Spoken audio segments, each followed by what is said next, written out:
आज हम लोग शुरू करने जा रहे हैं एनिमल हस्बेंड्री का सबसे पहला टॉपिक। ठीक है, पिछले वाले क्लास में हम लोगों ने एनिमल हस्बेंड्री क्या होता है इसका इंट्रोडक्शन लिया था केवल, है ना। और एनिमल हस्बेंड्री के अंदर आपको छोटा छोटा सब टॉपिक भी मिलने वाला है। तो पहला जो आपका सब टॉपिक है वो है आपका कैटल फार्मिंग के बारे में। ठीक है, शुरू करें। चलिए शुरू करते हैं कि आखिर कैटल फार्मिंग में आपको क्या सीखने को मिल सकता है। लिखा हुआ है cattle husbandry is done for two purposes. First is for milk and second is for draught labour for agricultural work. नहीं अभी आएंगे, उस पर भी आएंगे। सुनिए पहले, यहाँ पे लिखा हुआ है कि कैटल हस्बेंड्री यानी कि हम लोग जो है ना कैटल को यानी अच्छा कैटल में हमारे बेसिकली आते क्या है बताइए जरा। गाय भैंस बेसिकली, है ना, गाय और भैंस हमारे बेसिकली कैटल में आते हैं। ठीक है, उसके बाद हालांकि देखा जाए तो कैटल में हमारे बकरी भी आते हैं, ऐसा नहीं है, लेकिन मेनली जो है हमारा गाय और भैंस ये हमारे कैटल में आते हैं। तो कैटल को बेसिकली हम लोग क्यों पालते हैं? कैटल को बेसिकली हम लोग दो पर्पज़ के लिए पालते हैं। पहला मिल्क के लिए, ठीक है। दूसरा है ड्राउट लेबर के लिए। अब आपके मन में सवाल आ गया होगा कि सर ये ड्राउट लेबर क्या है ना। देखो, ड्राउट लेबर का मतलब होता है ऐसे जानवर जिसको कि हम लोग अपने खेती में इस्तेमाल करते हैं, अपने फील्ड में किसी सामान को ढोकर लेके जाना, फिर से लेकर आना, इस प्रकार के कामों को करने के लिए हम लोग कहते हैं ड्राउट लेबर एनिमल। जैसे बैल सबसे अच्छा एग्जाम्पल है। जैसे बैल का इस्तेमाल हम लोग क्यों करते हैं? खेत के जुताई के लिए करते हैं ना, हल चलाते हैं उससे, है कि नहीं। उसके बाद फिर घोड़ा का इस्तेमाल क्यों करते हैं हम लोग? सामान को लादने के लिए, है कि नहीं। तो कैटल में केवल आपका गाय और बैल नहीं आता है, और भी अलग अलग प्रकार के जानवर हमारे आते हैं। ठीक है, चलिए, तो कैटल फार्मिंग बोलो या फिर कैटल हस्बेंड्री बोलो, दोनों का मतलब सेम है। हम लोग इसलिए करते हैं, यानी कि जानवरों को हम लोग इसलिए पालते हैं क्योंकि हम लोगों के पास दो पर्पज़ है। पहला पर्पज़ तो हमारा हो गया वही मिल्क वाला, और दूसरा पर्पज़ हो गया ताकि हम लोग उस जानवर का खेती में अपना इस्तेमाल कर सकें, है ना। सामान को लेके जाने में, आने में, खेत के जुताई के लिए, इस प्रकार के चीज़ों के लिए हम लोग इस्तेमाल कर सकते हैं। इसीलिए हम लोग कैटल फार्मिंग या फिर कैटल हस्बेंड्री करते हैं। तो यहाँ पे ड्राउट लेबर का हमने ब्रैकेट में डेफिनेशन भी लिख दिया है। उसका मतलब बेसिकली मतलब लिखा है कि the cattles that are used to carry loads और do works in the field. मतलब कि ऐसे जानवर जो कि आपके खेतों में सामान को लोड करने के लिए काम आते हैं। ठीक है, आगे बढ़ते हैं। उसके बाद Indian cattle belong to two different species. India के कैटल जो है ना बेसिकली दो स्पीसीज से बिलोंग करते हैं, यानी कि दो प्रकार के, दो प्रजाति के आपको यहाँ पे जानवर देखने को मिलते हैं। पहला आपका स्पीसीज है बॉस इंडिकस, जिसमें हमारे कौन है? काऊ। ठीक है, बॉस इंडिकस स्पीसीज में देखो ये है ना स्पीसीज है। जैसे स्पीसीज का मतलब क्या हुआ? मतलब प्रजाति, अलग अलग प्रकार का। ठीक है, तो हमारा यहाँ पे बेसिकली दो प्रकार के स्पीसीज है हमारे इंडिया में। पहला हो गया आपका बॉस इंडिकस, उसमें आपके आते हैं काऊ। तो जो आपको most of the cow India में देखने को मिलते हैं वो किस स्पीसीज का है? बॉस इंडिकस स्पीसीज का है। ये जो बॉस इंडिकस स्पीसीज है ना, बॉस इंडिकस, ये आपके लिए नया वर्ड हो सकता है, लेकिन जो डॉक्टर होते हैं, जो एनिमल के डॉक्टर होते हैं बेसिकली, वो इन सब के बारे में बहुत जानते हैं। ठीक है, आखिर कौन से गाय किस स्पीसीज का है इसके बारे में उसको अच्छा खासा नॉलेज होता है। हाँ, देसी, जर्सी गाय ये सब होता है ना, वो सब स्पीसीज है गाय का। ठीक है, आगे बढ़ते हैं। तो बॉस इंडिकस में आपका काऊ हो गया, एंड बॉस ब्यूबेलिस इसमें आपके आते हैं भैंस, जो कि लगभग मोस्ट ऑफ द भैंस जो आपको बफेलो इंडिया में देखने को मिलते हैं वो बॉस ब्यूबेलिस स्पीसीज के होते हैं। ठीक है, याद रहेगा ये चीज़। चलिए, आपसे पूछा भी जा सकता है कि इंडिया में कैटल किस दो डिफरेंट स्पीसीज का आपको मिलता है, तो आप बोलेंगे पहला बॉस इंडिकस में आपका काऊ और बॉस ब्यूबेलिस में आपका बफेलोज। ठीक है, तो मोस्ट ऑफ द काऊ और बफेलोज आपको देखने को मिलते हैं इंडिया में, वो इन्हीं दोनों स्पीसीज के मिलते हैं, इन्हीं दोनों के प्रजाति वाले मिलते हैं। ठीक है, आगे बढ़ते हैं। अब यहाँ पे आपके बुक में लिखा हुआ है मिल्च एनिमल, है ना। मिल्च एनिमल कौन होते हैं? देखिए, milk producing females are called milch animals. जो जानवर में यानी कि जो फीमेल्स हैं हमारे, जैसे हमारा गाय हो गया, है ना, यह क्या है हमारा? क्या? मेल गाय दूध कब देगा भाई? मेल गाय का मतलब बैल हो गया, वो मिल्क क्यों प्रोड्यूस करेगा? नहीं, वो नहीं। जो आपका गाय है वो फीमेल है और जो आपका बैल है वो मेल है। तो मेल क्या कभी मिल्क प्रोड्यूस करेगा? कभी नहीं करेगा। तो मिल्च एनिमल हमारे कौन से एनिमल होते हैं? ऐसे एनिमल्स, यानी कि ऐसे फीमेल एनिमल्स जो कि मिल्क को प्रोड्यूस करते हैं। वैसे फीमेल एनिमल्स को हम लोग मिल्च एनिमल्स कहते हैं। ठीक है, आगे बढ़ते हैं। एग्जाम्पल के तौर पे आपका बहुत सारा एग्जाम्पल है ना। उसके बाद ड्राउट एनिमल्स। ड्राउट एनिमल्स में animals used for farm labour are called draught labour animals. तो ऐसे जानवर जिसको कि हम लोग अपने खेतों में इस्तेमाल करते हैं, सामान को लेकर जाने में, लेकर आने में, खेत के जुताई के लिए, हल चलाने के लिए, ऐसे ऐसे प्रकार के एनिमल्स को हम लोग कहते हैं ड्राउट एनिमल्स। याद रखेगा ये चीज़। तो दो प्रकार के एनिमल्स आपको यहाँ पे देखने को मिल गए। ठीक है, आगे बढ़ते हैं। उसके बाद लिखा हुआ है milk production depends on the duration of the lactation period. Lactation period का मतलब क्या है देख लो, meaning the period of milk production after the birth of a calf. देखो, जब भी सुनना मेरे बात को अब ध्यान से, जब कोई गाय अपने बच्चे को जन्म देती है ना, तो उसके कुछ महीने तक लगातार वो दूध देती हैं, यानी कि दूध को प्रोड्यूस करती हैं। लेकिन जैसे जैसे उसका बच्चा बड़ा होते जाता है, वैसे वैसे जो गाय हैं वो दूध मिल्क यानी कि मिल्क प्रोड्यूस करना बंद कर देती हैं। मालूम है क्यों? क्योंकि उसका जो लैक्टेशन पीरियड है, लैक्टेशन पीरियड का मतलब ये हो गया वो पीरियड जिस पीरियड में गाय मिल्क को प्रोड्यूस कर रही हैं। और अधिकतर मिल्क गाय कब प्रोड्यूस करती है? जब वो अपने बच्चे को जन्म देती हैं। सेम चीज़ आपका गाय के साथ है, सेम चीज़ हमारे ह्यूमन बींग्स के साथ भी है। बात समझ में आ रही है? तो जैसे जैसे गाय का बच्चा जो है बड़ा होते चला जाता है, वैसे वैसे मिल्क भी प्रोड्यूस करना गाय बंद कर देती है। तो यहाँ पे मिल्क के प्रोडक्शन को जानते हो, बढ़ाया जा सकता है। मालूम है कैसे? उसके लैक्टेशन पीरियड को बढ़ा के, मतलब कि गाय जब अपने बच्चे को जन्म देती हैं तो उसके कुछ महीनों के बाद वो मिल्क प्रोड्यूस करना बंद कर देती हैं। क्यों? क्योंकि उसका बच्चा बड़ा हो रहा होता है। बात समझ में आ रहा है? लेकिन हम लोग लैक्टेशन पीरियड को बढ़ा सकते हैं, मतलब कि गाय जो है 6 महीने 7 महीने के बाद मिल्क प्रोड्यूस करना बंद कर देती है। हम लोग उस ड्यूरेशन को आगे बढ़ा सकते हैं। इसके लिए मार्केट में अलग अलग प्रकार का न्यूट्रिएंट्स अवेलेबल है।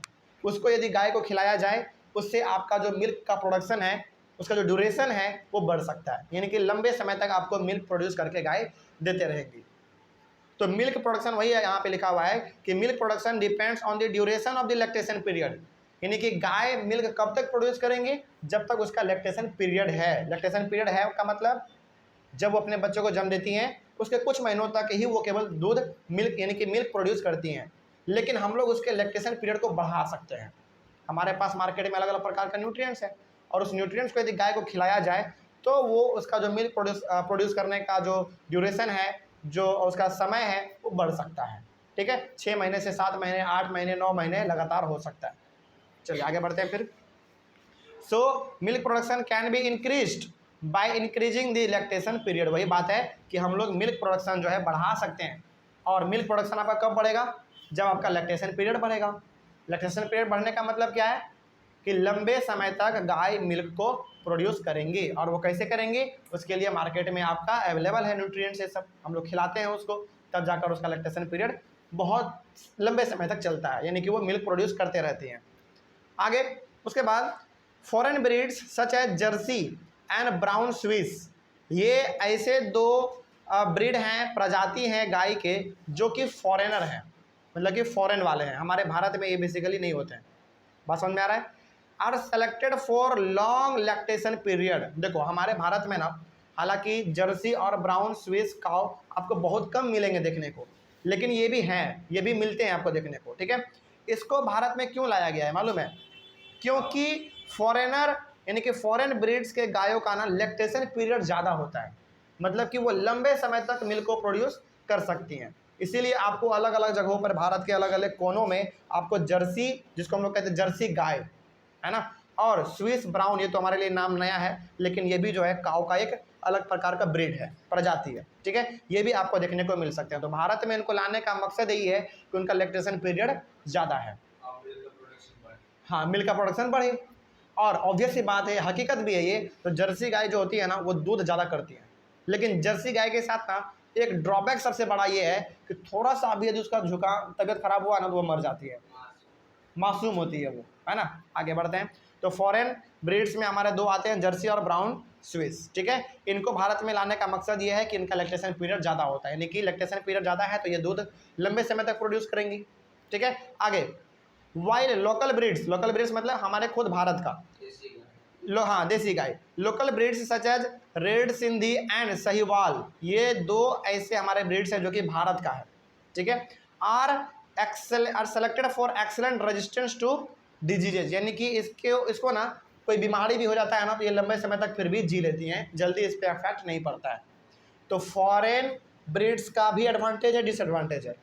लोकल ब्रीड्स का भी एडवांटेज है और डिसएडवांटेज है। बात कर देते हैं हम लोग इसके बारे में दोबारा। फॉरेन ब्रीड्स, जैसा कि आपने यहाँ पे पढ़ा, जर्सी और ब्राउन स्विस, इसका भारत में सबसे बड़ा एडवांटेज ये है कि ये जो है ना मिल्क को ज़्यादा प्रोड्यूस करती हैं। क्यों? क्योंकि इनका लैक्टेशन पीरियड ज़्यादा है, यानी कि दूध प्रोड्यूस करने का जो इनका पीरियड है, जो आप कह सकते हैं कि जो समय है वो बहुत ज़्यादा है। 8-9 महीने लगातार ये दूध को प्रोड्यूस करते रहती हैं। लेकिन इसके साथ ड्रॉबैक ये है कि ये ना मासूम होती हैं। थोड़ा सा ठंडा लग गया, थोड़ा सा इसको ज़्यादा गर्मी लग गई, ये मर जाती हैं, बर्दाश्त नहीं कर पाती हैं।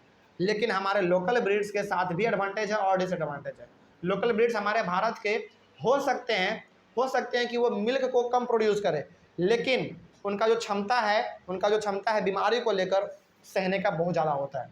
ठीक है, ये दोनों में एडवांटेज और डिसएडवांटेज है। आगे बढ़ते हैं। उसके बाद proper cleaning and shelter facilities for cows and buffaloes are required for excellent farming, good health and for clean milk. कितना सही बात लिखा हुआ है इसमें। यानी कि यदि आप चाहते हैं कि हमारा फार्मिंग अच्छी तरीके से हो, हमारा जानवर अच्छी तरीके से फले, स्वस्थ रहे, वो मिल्क अच्छा सा प्रोड्यूस करे, एकदम फ्रेश मिल्क प्रोड्यूस करे, इसके लिए आपको जो है प्रॉपर क्लीनिंग और उसके रहने के लिए फैसिलिटी अच्छा प्रोवाइड करना पड़ेगा। ऐसा नहीं कि गोबर है तो गोबर में ही गाय को रखे हुए हैं, मक्खी लग रहा है, डेंगू फैल रहा है, ऐसा नहीं। प्रॉपर क्लीनिंग का ज़रूरत पड़ता है, तभी जाकर आपका कहीं ना कहीं मिल्क का प्रोडक्शन भी अच्छा हो पाएगा, आपका जो गाय का हेल्थ है, जो भैंस का हेल्थ है, वो भी अच्छा रहेगा। ठीक है, ये सारा चीज़ करने की ज़रूरत है। आगे, animals required regular brushing to remove dirt and loose hairs. इसके साथ ही साथ जानवर को समय समय पर ब्रश करना मतलब कि उसको नहलाना है ना, उसके बालों को साफ करना, इस प्रकार के चीज़ों को हम लोगों को करना चाहिए, तभी जाकर आपका जो है कैटल फार्मिंग अच्छा हो पाएगा। ठीक है, करने का तो कोई भी कर लेता है, जानवर तो कोई भी पाल लेता है, लेकिन एक प्रॉपर वे में पालना बहुत बड़ी बात है। ठीक है, आगे बढ़ते हैं। उसके बाद they should be sheltered under well ventilated proofed shades that protected them from rain, heat and cold. और जानवरों को ऐसे छत के नीचे रखना चाहिए जो कि वेंटिलेटेड रूफ हो। वेंटिलेटेड रूफ का मतलब ऐसा छत जो कि यदि बरसात हो तो बरसात को रोक ले, ज़्यादा गर्मी हो तो ज़्यादा गर्मी उत्पन्न ना होने दे, ठंडा है तो ज़्यादा ठंडा ना लगने दे जानवरों को। मतलब कि अकॉर्डिंग टू सीजन जो है वो रूफ अपने आप को चेंज कर ले। हाँ, सीजनल रूफ आप कह सकते हैं, और ऐसा है, बेसिकली है मार्केट में जानवरों के लिए खास करके। एक बार आप उसको लगा दीजिए, अकॉर्डिंग टू सीजन वो अपने आप चेंज होता रहता है। ठीक है, तो ऐसे यदि आप इस प्रकार से यदि केयर करते हैं अपने जानवरों का, तो ऑब्वियस सी बात है आपको हर एक चीज़ों में फ़ायदा ही होगा।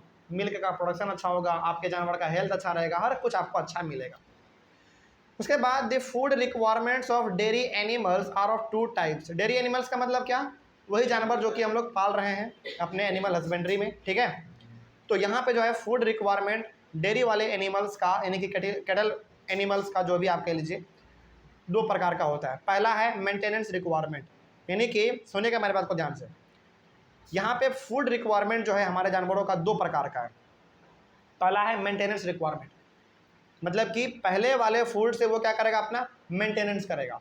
अब उसमें क्या होता है देख लो जरा ध्यान से।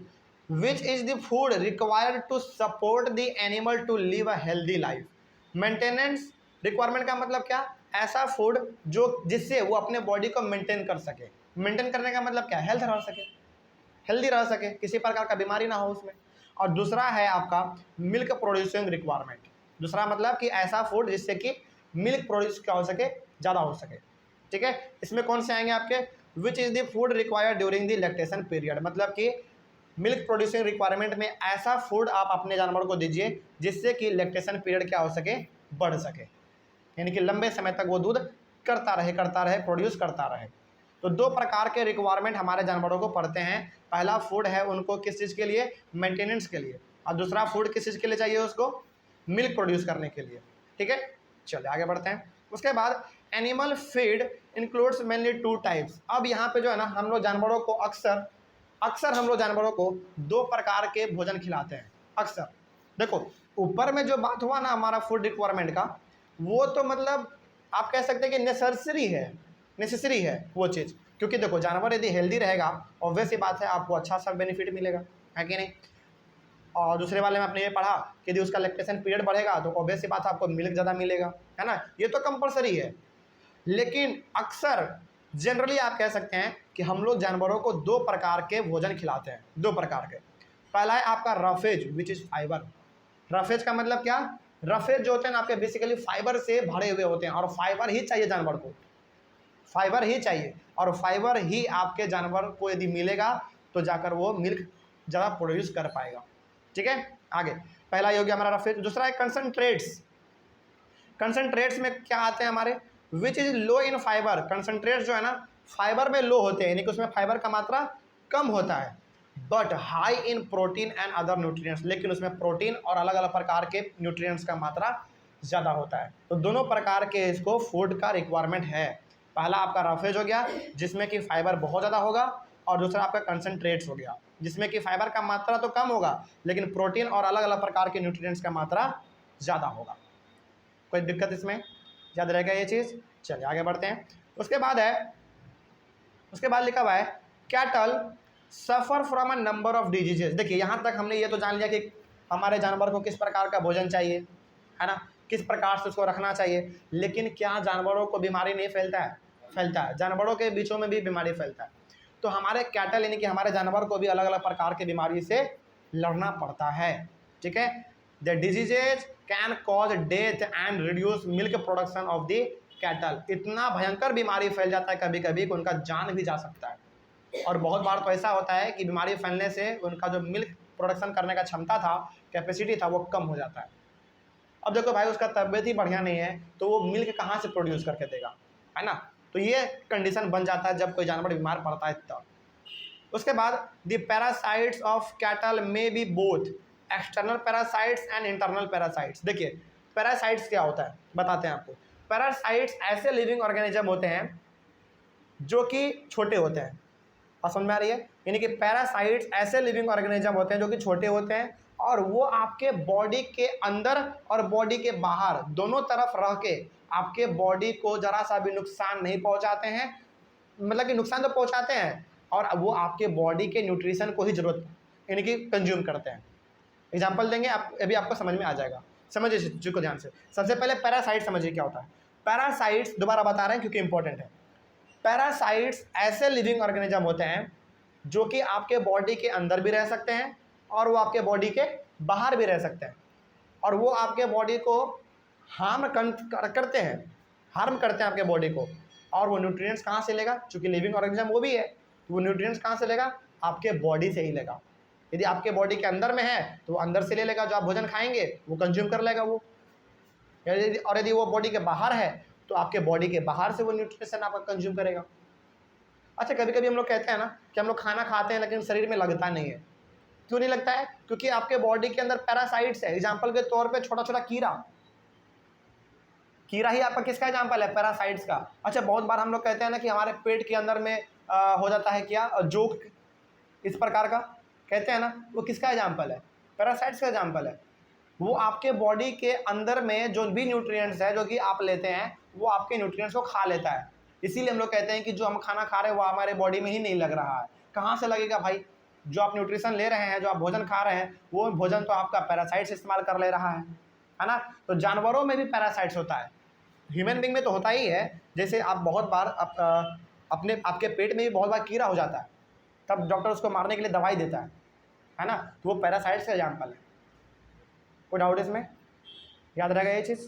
चलिए अच्छा पैरासाइट्स का एग्जांपल और बता देते हैं। जैसे आपका ढील भी आपका पैरासाइट्स का एग्जांपल है।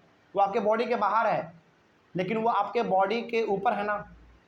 आप जब आपके सर में ढील हो जाता है तो बहुत आपको खुजली होता है शरीर में, खास करके बाल में। क्यों, क्योंकि वो आपके न्यूट्रिएंट्स को खींचने के लिए, यूज करने के लिए आपके स्किन में क्या करना चाह रहा है, होल करना चाह रहा है। बात समझ रहा है। और होल क्यों करना चाह रहा है, ताकि वो आपके न्यूट्रिएंट्स को कंज्यूम कर सके। तो पैरासाइट्स आपके बॉडी के बाहर भी और बॉडी के अंदर भी रह सकता है, ठीक है। तो वही सेम चीज़ आपका एनिमल के साथ भी होता है। वही यहाँ पे लिखा हुआ था कि there are parasites of cattle may be both external parasites, external मतलब जो बॉडी के बाहर है, एंड इंटरनल पैरासाइट्स मतलब जो कि बॉडी के अंदर है। तो जानवरों में भी ये चीज़ होता है, ठीक है। The external parasites live on the skin and cause skin diseases. जानवरों में खास करके पैरासाइट्स जो कि एक्सटर्नल है वो जानवरों के स्किन पे रहते हैं और उसके स्किन को क्या कर देते हैं, पूरी तरीके से डैमेज कर देते हैं, स्किन डिजीज कर देते हैं, मतलब कि स्किन से रिलेटेड बीमारी फैला देते हैं। बात समझ में आ रहा है। बहुत बार आप देखते होंगे कि जानवरों का ऊपर का ना चमड़ा बहुत खराब हो जाता है, कभी कभी उसमें कीड़ा लग जाता है। क्यों भाई? क्योंकि बाहर में पैरासाइट्स अटैक कर रहा होता है उस पर, है ना। तो ये हो गया हमारा। उसके बाद the internal parasites like worms. सोच लो, वॉर्म्स मतलब क्या? वही छोटा छोटा कीड़ा, जोक जो हम लोग कहते हैं, कॉमन भाषा में हम लोग जोक कहते हैं, है ना। Worms that affect stomach, intestine and damage the liver. तो जो जानवर के पेट के अंदर में रहता है पैरासाइट्स, वो जानवर के स्टमक को, इंटेस्टाइन को, लीवर को डैमेज कर सकता है। तो जानवरों में भी बीमारी होता है, ऐसा बात नहीं है ना। आगे, diseases are also caused by bacteria and virus. और बहुत बार तो जानवरों के बीच में बैक्टीरिया और वायरस की वजह से भी बीमारी फैल जाता है, जिसको हम लोग क्या कहते हैं, महामारी, प्लग कहते हैं जिसको हम लोग, है ना। ये भी होता है। जैसे अभी ह्यूमन बींग्स में क्या फैल रहा था, कोरोना वायरस फैल रहा था, उसी प्रकार का महामारी होता है जो कि जानवरों में फैलता है। याद रहेगा ये चीज़। चलिए आगे बढ़ते हैं। So vaccination are given to farm animals against many major viral and bacterial diseases. तो यहाँ पे जो है हमारे जानवरों को भी वैक्सीनेशन दिया जाता है समय समय पर। और ये वैक्सीनेशन प्रोग्राम जो है ना गवर्नमेंट भी निकालती है। प्राइवेट तो आप खरीद के दे ही सकते हैं अपने जानवर को, लेकिन समय समय पर जानवरों को प्रोटेक्ट करने के लिए, उसको प्रमोट करने के लिए गवर्नमेंट भी समय समय पर वैक्सीनेशन कैंप खोलते हैं, जहाँ पे कि जानवरों को वैक्सीन लगता है, सुई लगता है, टाका लगता है। बात समझ रहे हो। तो ये चीज़ हमारा पूरा का पूरा बात हो गया कैटल फार्मिंग के बारे में। तो कैटल फार्मिंग के बारे में बेसिकली हम लोगों ने ये देखा कि फार्मिंग कैसे किया जाता है ना। उस कितने प्रकार के हमारे इंडियन ब्रीड्स हैं, कितने प्रकार के हमारे फॉरेन ब्रीड्स हैं जो कि भारत में पाया जा रहा है। यहाँ पे हम लोगों ने ये भी देखा कि किस प्रकार से उसको रखना चाहिए, है ना, किस प्रकार से उसके मिल्क के प्रोडक्शन को बढ़ा सकते हैं, किस प्रकार से उसको बीमारी से बचा सकते हैं, किस प्रकार से जानवरों को भी बीमारी होता है, ये सारा कुछ हम लोग इस टॉपिक में जान चुके हैं। कहीं पे अब कोई डाउट होगा कैटल फार्मिंग में? तो ये टॉपिक बेशक लंबा सा था लेकिन बड़ा ही मज़ेदार था, बहुत कुछ इसमें से हमको सीखने को मिल गया। याद रहेगा ये टॉपिक, हर एक चीज़ याद रहेगा ना। चलिए, इसके बाद हमारा आता है पोल्ट्री फार्मिंग। इसको हम लोग अपने अगले वाले क्लास में डिस्कस करते हैं, ठीक है। चलिए, तब तक के लिए थैंक यू वेरी मच।